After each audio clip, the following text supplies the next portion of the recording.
the University of Tennessee at Chattanooga, and I teach in a doctoral program for learning and leadership. And so in that program, we are a program for full-time working adults. Everyone in our doctoral program is working somewhere. They're taking only 6 classes a semester, and then at the end of all of the coursework, which is about 3.5 to 4 years, they do the dissertation. So that presents some new challenges. I started my world in continuing education, my higher ed world. I worked for 25 years in continuing education. So I'm a strange one that I did my administrative work first and then transitioned to faculty. And I did that transition in 2011 and went in a tenure track position. And that was a little fun. My boss at the time was the provost, and he goes, why would you give up a job that you know is secure to go into a tenure track line? And my reason was I really wanted to find a way to contribute to learners, which I think fits definitely within the QM process. I did earn tenure in 2015 and just have kept on going since that time. Beth, before you get started, for some reason, your chat is showing up over top of your presentation, so you may want to move that out of the way. I see exactly what happened. Thank you so much. You're welcome. It's not letting me resize my screens the way I want to, but that's okay. I've got it. All right, better now? Yes, yes, it is. Thank you so much. Okay, so the outcomes, the objectives for this session are to identify opportunities. So for everyone out there, the first speaker said that she didn't do outcomes that were measurable because there was no way to measure them at the end. So I'm going to just ask you to measure yourself at the end because I do definitely have outcomes for this presentation. I won't be measuring them for you, but you're on your own to measure whether they occurred for you. I want everybody to see if they can identify opportunities for application of QM to possibly some graduate culminating projects or courses. And actually, it really wouldn't have to be graduate. It's just those things that don't fit within the normal course structure. I want you to share with me. I'm used to doing a very interactive session, so I'm going to have times where I ask you to share, and you can do that in the chat. That might be the easiest place for me to see them as we go. Or if you have big questions, you are certainly welcome to put them in the Q&A, and then we can have some interaction there. So share challenges. And then at the end, I'm hoping everybody can plan for potential next steps for implementing something like this at your own institution and how you could walk through that process. And as I mentioned, our doctoral program is for working adults. And so one of the things we had a real struggle with is when we get them to dissertation, how do we not lose them? How do we keep them going? So we started thinking about creating some kind of a dissertation course space. Along with that, in 2015, my institution became a Quality Matters institution. And so we've been working for 5 years now to get all of our online and hybrid coursework into the Quality Matters framework. And that's been a very slow process. We've had some very resistant faculty. I know there are other places that have faculty that resist that. But in this particular case, it wasn't a resistance from the faculty. It was that we just weren't sure how to do it. So we'll kind of go forward with that. So culminating experiences, dissertations, capstones, theses, all of these things that don't necessarily fit in a normal, what people think of as a traditional course, and therefore applicable to both online learning and to Quality Matters. When you look at the research from it, it's usually a broad research. Unfortunately, it often feels very unstructured. For those of you that have earned a thesis style master's or your doctorate, if you'll reflect back just for a minute and think about, were there times in that process, especially when you got to the thesis or dissertation process, where you felt really lost, whereas prior to that, you'd had all your coursework and all the structure. This assignment is due on this date, and I've got to do this by this time, and all of that works through. So they also tend to have really high rates of attrition, especially at the doctoral level. There's lots of different data out there, but there's some information that says that up to 60% of people who begin a doctorate end up being all but dissertation, and then they're just there. They get all but dissertation and they never actually finish the dissertation. And the research shows that that's partly because it's just so far out there. So one person has already shared, but if some of the rest of you will share what types of culminating experience might happen, besides the ones we've mentioned here, might happen at your university. I'll give another example at our university. We have undergraduate research projects that last a semester or two. Anybody else have any they want to share?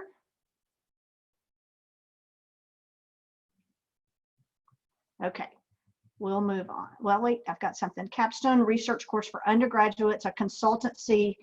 This person says we have capstone research course for undergrads and a consultancies for MA. I'm assuming a Master of Arts. We have another person who's put, and y'all can see these as well, but I'll read them through.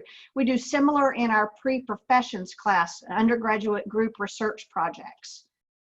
We have someone that has projects and thesis at the graduate level.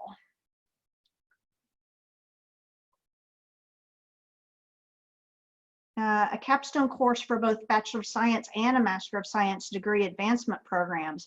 Oh, that's really, really interesting. Nancy, I don't know how fast you can type, but you know, is the capstone course something where each participant, each respiratory therapist, okay? And so each student is responsible for their own progress and their own separate research project, I'm assuming?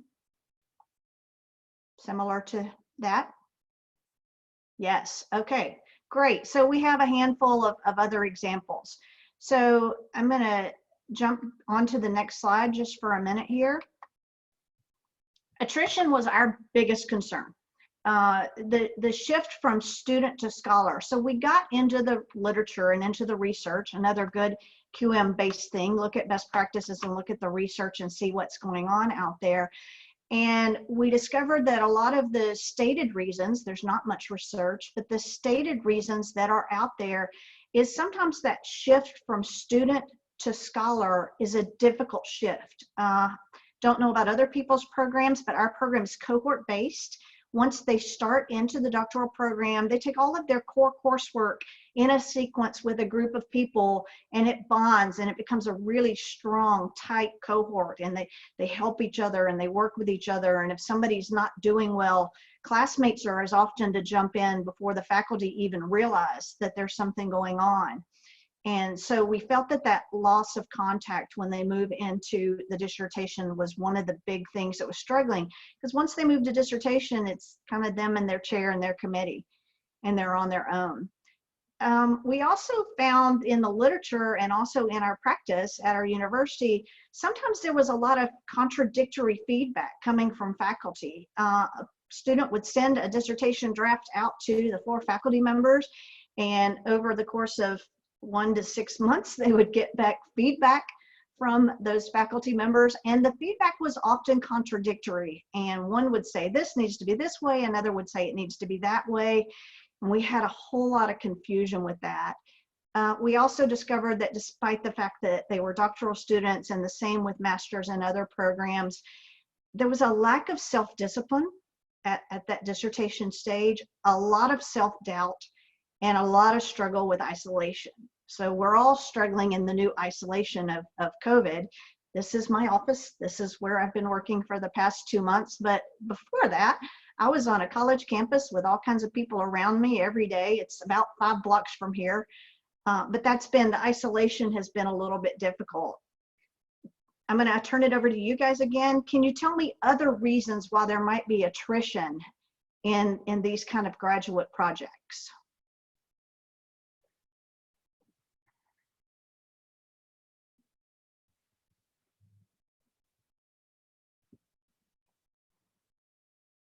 One of the ones that we found, as people are having a moment to type, one of the ones that we found is as people had given up 3.5 to 4 years to do their core coursework, and we're all still working full time, but at work, they probably let work take a back seat sometimes to get all that coursework done.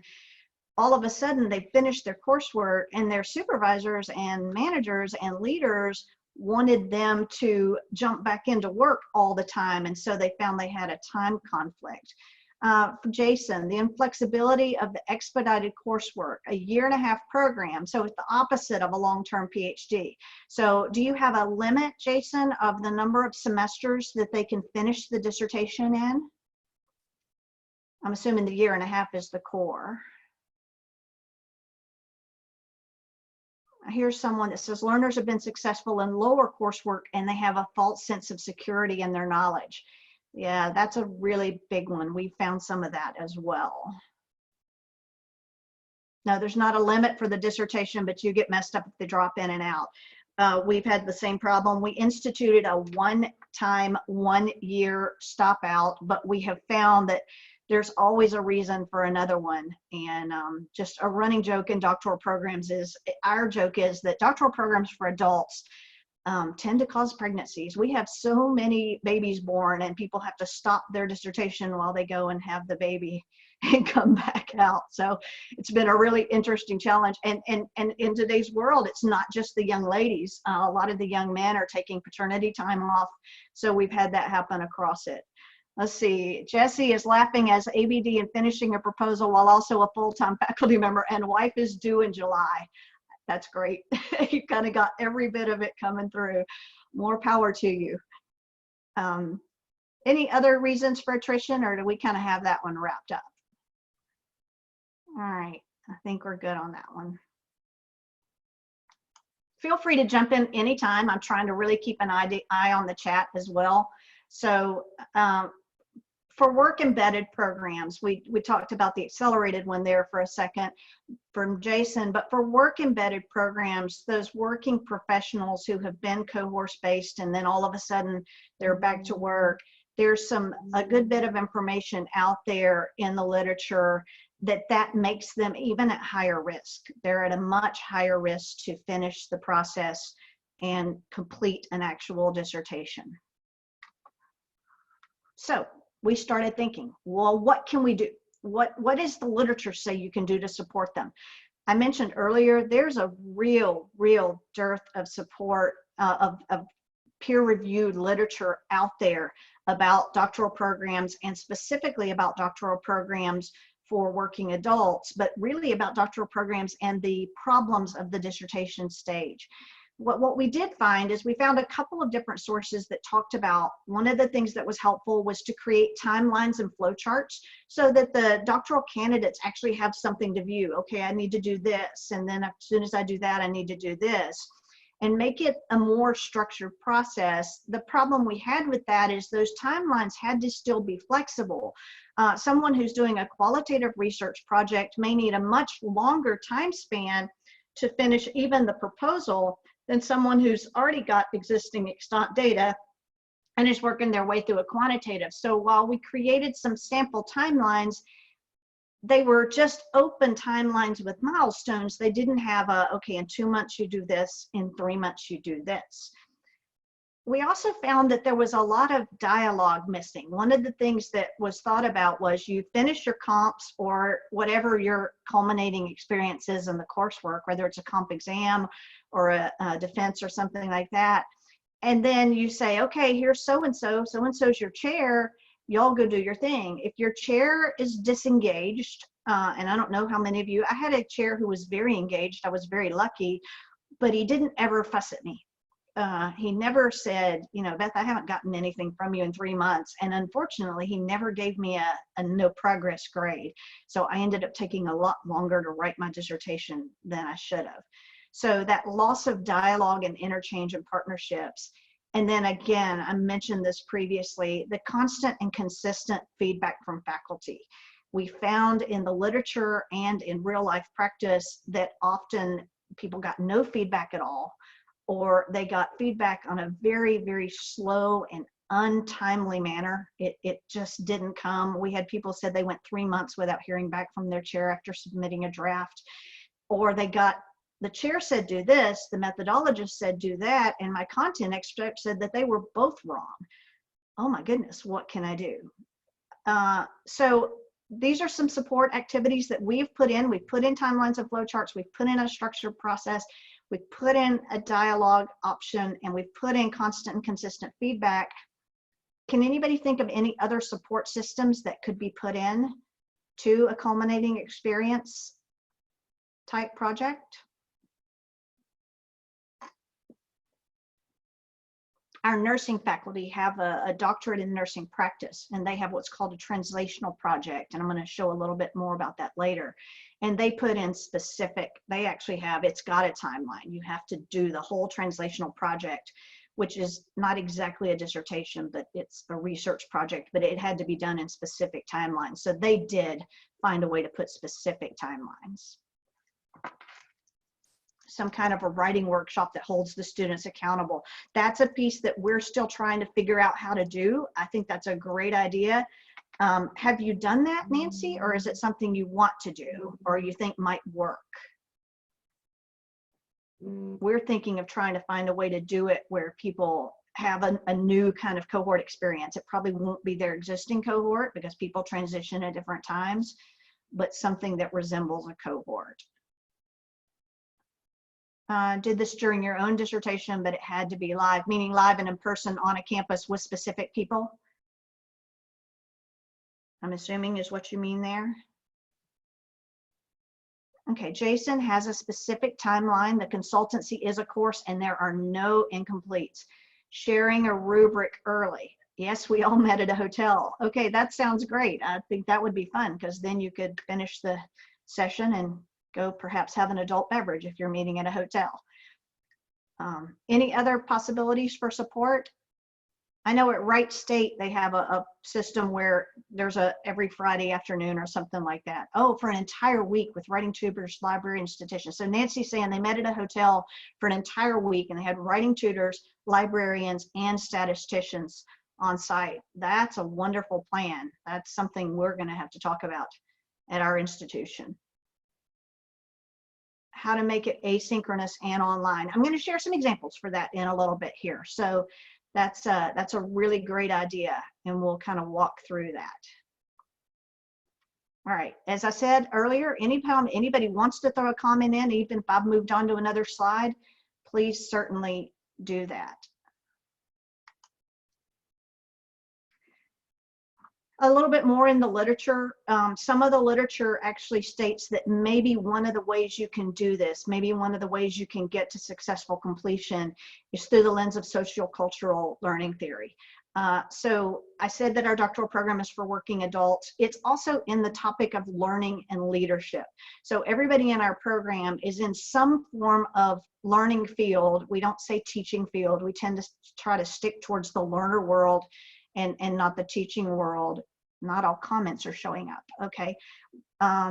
We'll have to ask our hosts to try to figure out. Is it possible that you're putting them to all panelists and not to panelists and attendees? Someone?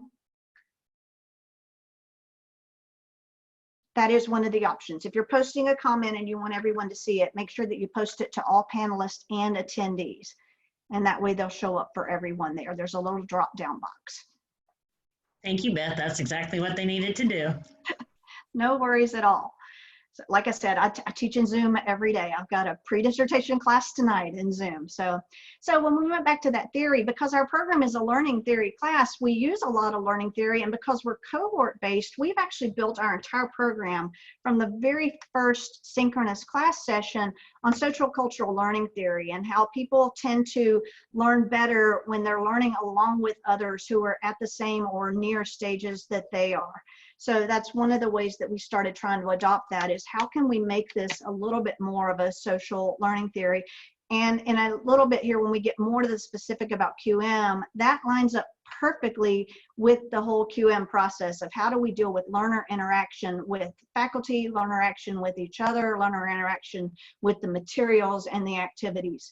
So it all dovetailed in really nicely. And then the other thing that came out in the literature was that you needed very scaffolded guidance in response to the learning needs of these students and participants as they're working their way through the progress. So even then, okay, we've decided we need organized structure, we need all these timelines, we need all these things. We ran into some real challenges for creating that organizing structure. we weren't sure how we were going to even create a consistent method of organizing the dissertation. In the past, and most of us, we were in very traditional doctoral programs, and basically it was you and your computer until it was you and your chair.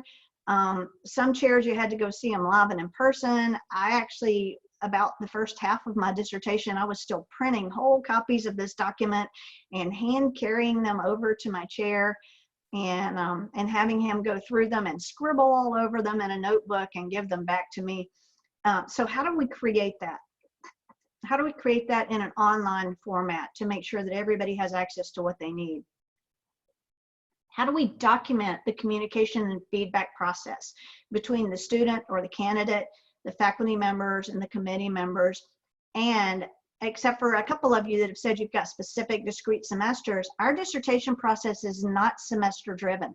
It's very difficult to say, okay, our Canvas office or Blackboard at the time, we need a shell, and we had to have a real struggle with how to make sure that we were even allowed to have a non-semester driven course. They were so used to, they were like, well, we'll give you the summer dissertation, then we'll give you the fall dissertation, then we'll give you the spring dissertation.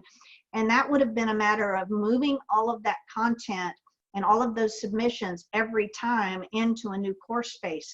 And that didn't work for us. So that was a really big challenge. Blackboard shell, but the challenge you faced as well. So I'll go ahead and share. We were able to overcome that challenge by really talking to some of the higher ups. We talked to the head of the Teaching and Learning Center, and we talked to the provost about the importance of it, and we used this literature, the importance of a consistent process for doctoral students to be able to complete, and the importance for the university of how we land in some of the Carnegie categories and things like that of our completion rates. And that if we had better completion rates and more doctoral students graduating, it would actually be helpful to the university as a whole. Does anybody else, or does anybody else think of any other challenges you might have to creating this kind of organized structure? And to Mark, whoever that is, the Blackboard shell, if your university is arguing about it, certainly I'll be glad to help share with anybody in charge of Blackboard how we did it. I also would be willing to send, I'll give my email at the end, and I think it's also on the agenda. I'd be willing to send the zip file of our course space and how we built it, both the Blackboard option, which is not quite as developed, and the Canvas option. So just shoot me an email at the end of the session today, and I will be glad to share that zip file and some of the information about how we talked our folks into doing it. Anybody else think of challenges to creating an organizing structure for these culminating research projects?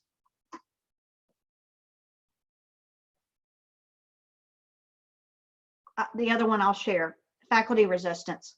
We had faculty and committee members and a couple of chairs at the time who are no longer chairs.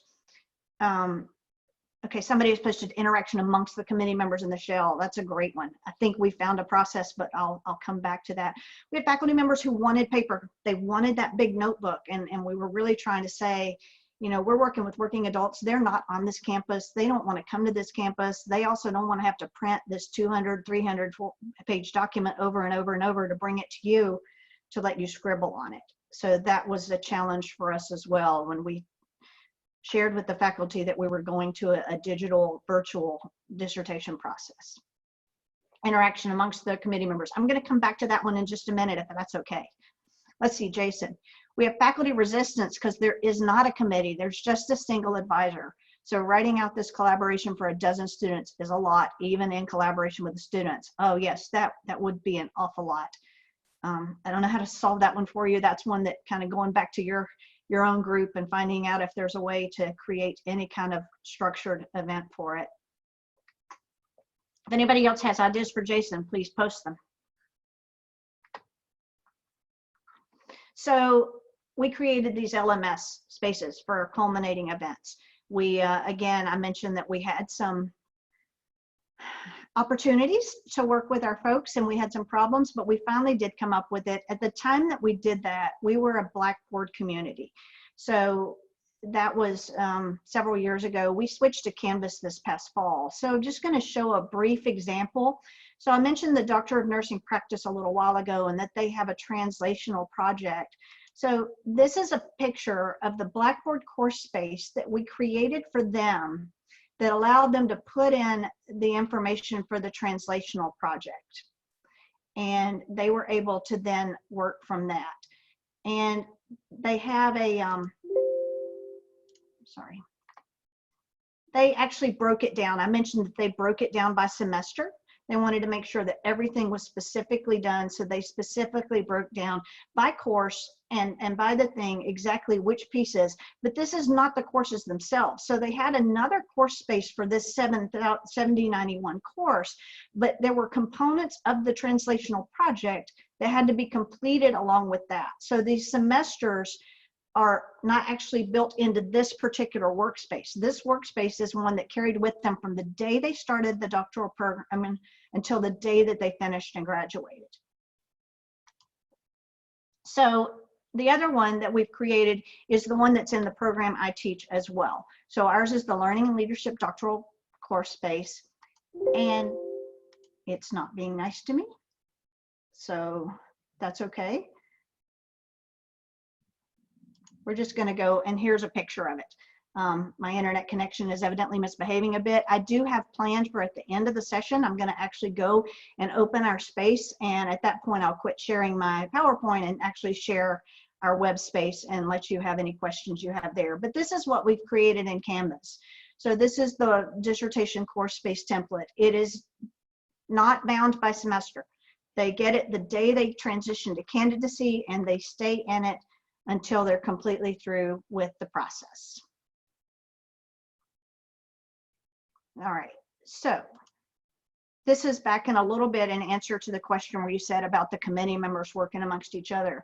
The basic components that we built when we first started the process were we knew we had to have some discussion areas. We had to have places for interaction. So we built 3 different discussions. We built it, and we also built in Canvas, we built 3 different sections. For those of you familiar with sections, you can have different people in different sections. So we have a discussion that's just for the chair and the candidate. The candidate can ask the chair any questions they want, anytime they want, post drafts, all of those kind of things. And the chair and the candidate work together in there. We had just a really strong from some of our faculty that chair candidate relationship is extremely strong, and there should be places where those two can work together that the rest of the group doesn't really get involved in. And at first we were a little resistant to that, the administration at the time, but as we worked along with it, we realized that they were right, and we found a way to do it.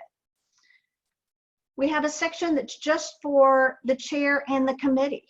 So the participant, the candidate, can't see the conversations that happen in there. So one of the things, back to the literature, where you had that disagreement, you'd have the methodologist say this and the chair said this. All of that discussion happens in this chair and committee discussion, and the chair resolves those issues before information ever goes back to the candidate. So if I'm a chair and I'm having an argument with the methodologist might win, because when it comes down to it, the methodology has to be done. But we have that discussion and that disagreement and work through that process. We do all of that together without involving the candidate, unless one of us has a question for the candidate.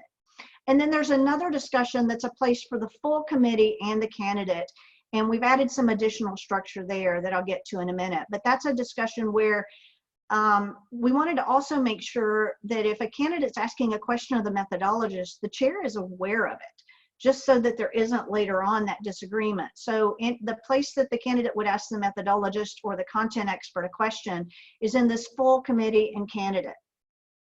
We wanted to make sure that there's a place for them to turn in their drafts, a place where they could submit a draft and do that on an ongoing basis and turn in as many as they needed to turn in. I had one, finally she graduated, but she had 96 drafts of her dissertation. So we wanted to make sure all of that ability was there. We wanted a place where the committee was clearly laid out. It was very surprising to us, though maybe not to y'all. We actually had people that spent so long in proposal that they had forgotten who had been assigned to their committee by the time they got sorry, to the end of the process. So the committee list is out there. It's a piece of it. The timelines and progress. This is not the timelines that I was talking about earlier, where you show them these steps. I'm sorry, let me get some water. This is actually, they have to submit every semester a timeline for what they expect to get done that semester. It might only be, I'm going to spend the entire semester really beefing up my literature review. It might be, I'm going to actually finish my proposal and hopefully try to defend my proposal. We wanted an email option, and we wanted a place that we could put resources for them, how to get to the software that they needed and the other things that they needed.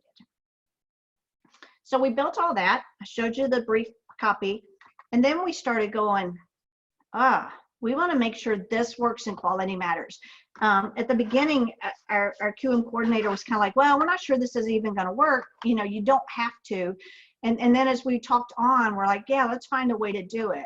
But some of the challenges to the QM process that we had, first one, not bound by the traditional semester. Even though that seems more of a problem with the course space issue, it also was a little bit of a problem with how we were going to do the QM process.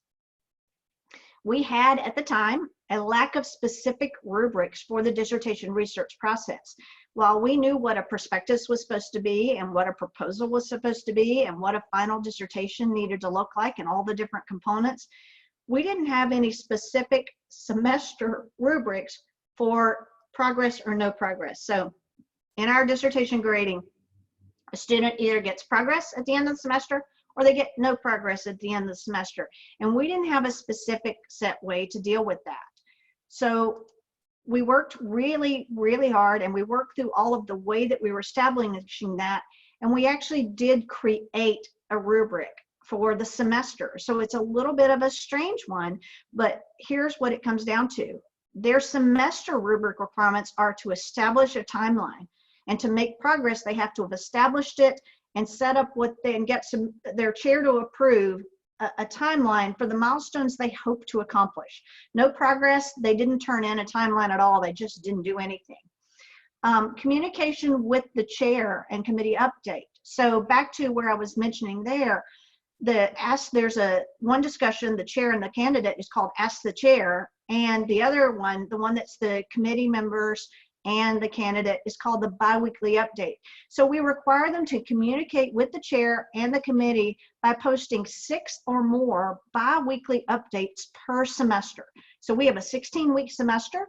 So 6 or more means they really can only miss a couple of times, and at least every 2 weeks they have to post something. We've told them, if you want to post, you know, the wife and the kids were sick, I didn't get anything done, that's okay, but being upfront about it was one of the requirements. Then no progress, post less than 6 meaningful biweekly updates.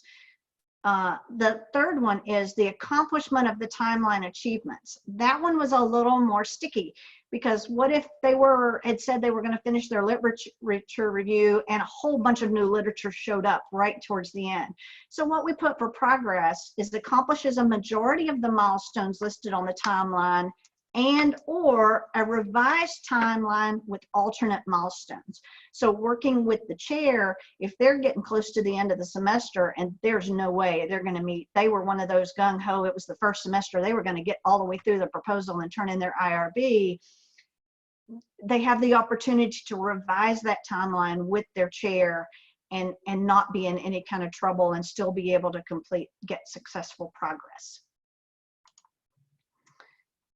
Back to the same problem. We didn't have a syllabus for our dissertation. I don't know about the rest of you, whether you have a syllabus for the dissertation or not, but we didn't. We do now. So we actually went back, and using our standard syllabus format, we actually created a syllabus for the dissertation process. Not for thesis, don't have a syllabus. Yeah, so it's not quite a normal syllabus, but it's not quite a normal course. So we figured out some ways to do that. I'll share it in a few minutes here, but in the Canvas space, we just put the basics here, and then we put the printable syllabus, and it's a link that they can go to, that they can see. And I'll share that just in a few minutes here. Then our big challenge when it comes to QM, there's only one student. There's only one student per course space. So I'll get to the specific QM standards that we had trouble with in just one second here. But before we get there, can anybody else think of other challenges to the QM process when trying to build something very non-traditional like this? And I'm not talking about specific standards right now. We'll go to that on the next slide, but just any thoughts about other issues that you might have with the QM process? All right, I'm gonna make it easy and go to the specific standards that we had issues with. And I'm gonna actually name one that's not on here because it took us a little while to deal with it. The first one that we struggled with, if you have two different students in a course. Okay, I'll answer that one first. So Amark said that what if you have two different, we actually have at any given time about 45 people in dissertation. So I actually have about 22. I'm on about 22 different committees. They each have their own course space. So each individual student has their own course space, but they're the only one in there. And I'll show how that looks in a little bit here. So I think I'm chairing 10 right now. So I actually have 10 different that I'm the chair for, and then I'm on a whole bunch of other committees. So that was a challenge. The module objectives was a really big challenge for us at the beginning, but it was one that we were able to solve by creating for the module objectives. Because it is across multiple semesters, we have a 4-stage. We have a prospectus, a proposal, a pre-defense, and a final defense. So those are the modules, and then we added IRB in there as an additional module, but that one was a little bit of a challenge. So we have 3 that we still might have some argument. Are they met or are they not met? 1.8, the self-introduction by the instructor is professional and available online. Well, certainly we could do that to just check the checkbox, but we felt like it was a little odd because certainly by the time they get to dissertation and they pick a chair, or for those of you that have an advisor process, they pick an advisor, they know that person. And it just seemed a little odd to have an introduction to the chair in a course space where the person is probably known this chair or their advisor or whoever's heading up their project for a really long time. We did not add that video. We did not put a video in that is an introduction of the chair. Learners are asked to introduce themselves to the class. 1.9, same exact issue. By the time we get to this, they already know. They know the chair and the committee, and even our content experts. We let our candidates actually tell us who they want their content expert to be. And as long as that person meets the university requirements for being on a dissertation, we let that happen. They get to pick who they want. So that was another little piece. And then 5.4, the requirements for learner interaction are clearly stated. So that one was a little easier for us. We didn't have any way for learners to interact with each other, though I'm really excited about that possibility of the hotel meeting. We'll talk about that. But what we did was we made sure we put very clear instructions for how the candidate interacts with the chair and how the candidate interacts with the committee members, and even how the committee members and the chair interact with each other, which isn't really as much part of the QM process, but was definitely part of our process. These were the standards we found to be an issue. Does anybody else have any other QM standards that you think would be an issue either on your campus or for me and I just didn't realize it was an issue?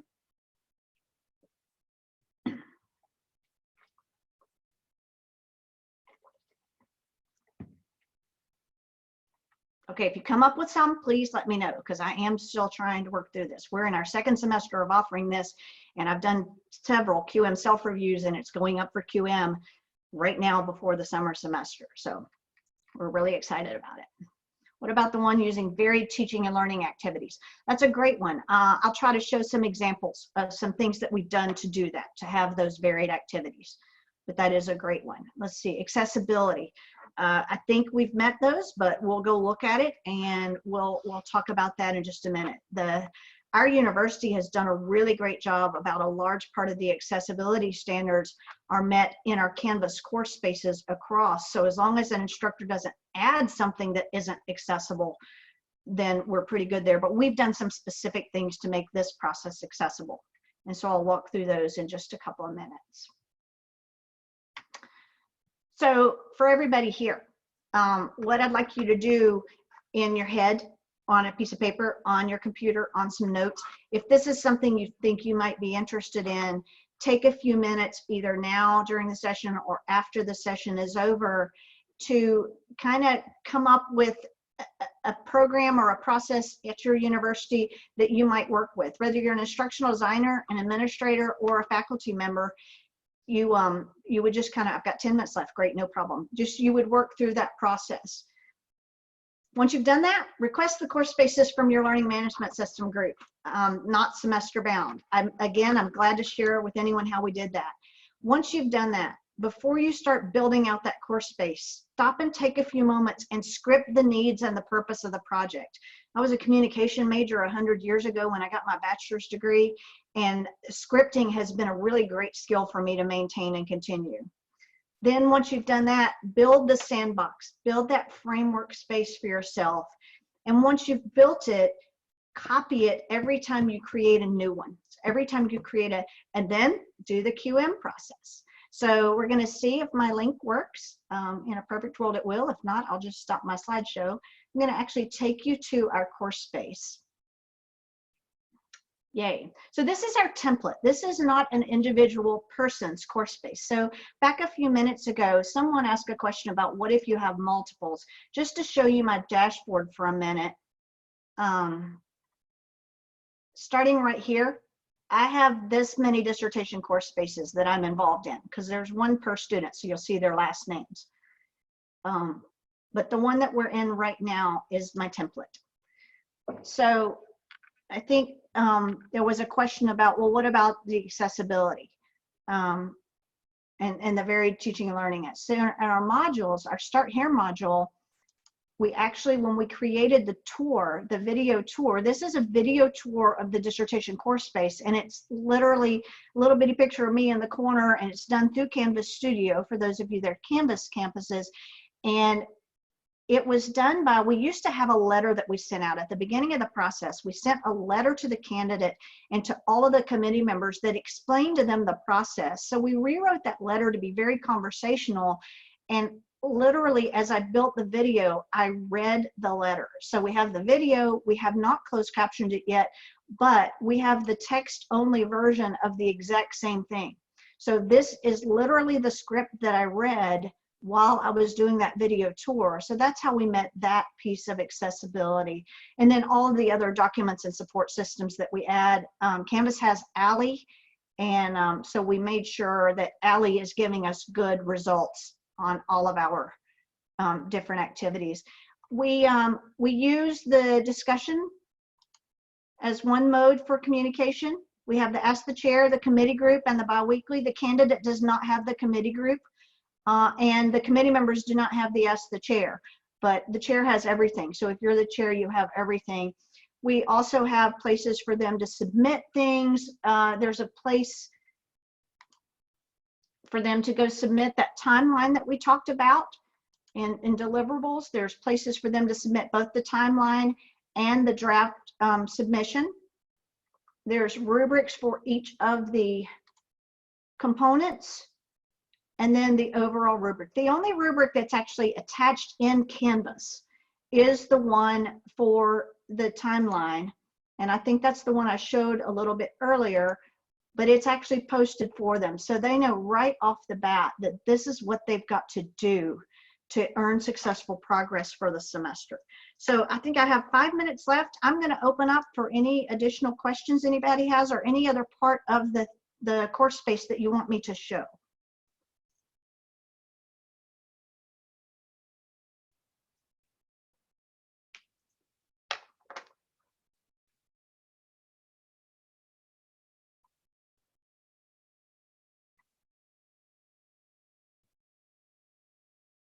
I'll just briefly show how we do submission in the gradebook. So if this was a real one, we would have all kinds of different, this one's just something that we uploaded to show that there's a sample there. But in Canvas, it's date stamped. So if I need to see the latest one, I can go in there and I can look back at the last one that was submitted. And as a faculty member, as the chair, I can put my notes here when I submit it back to the participants so that they can see what their feedback is.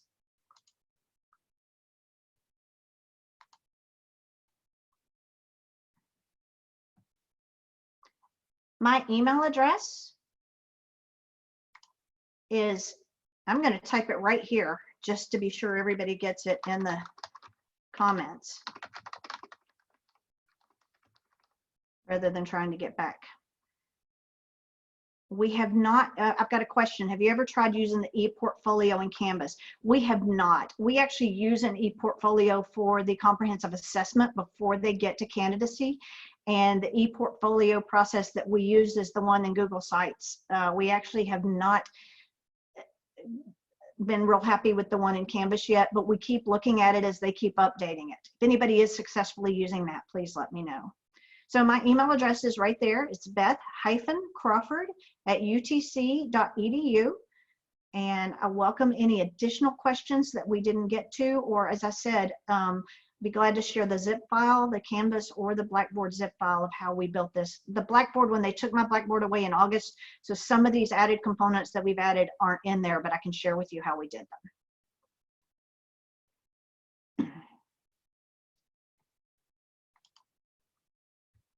Thank you all so much. I really appreciate your time and your attention. And I want to thank you very much, Beth. That was a great presentation. Thank you for presenting at the conference and doing it in this new modality of using Zoom instead of being face-to-face. Thank you, everyone, for coming. There is a evaluation for the session, and I'm going to put the link into our chat. And again, remember that you have to copy and paste it because of the new Zoom security. And we are now getting ready to take a break.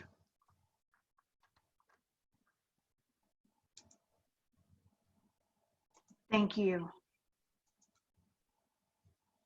And we'll see you back at 11 o'clock.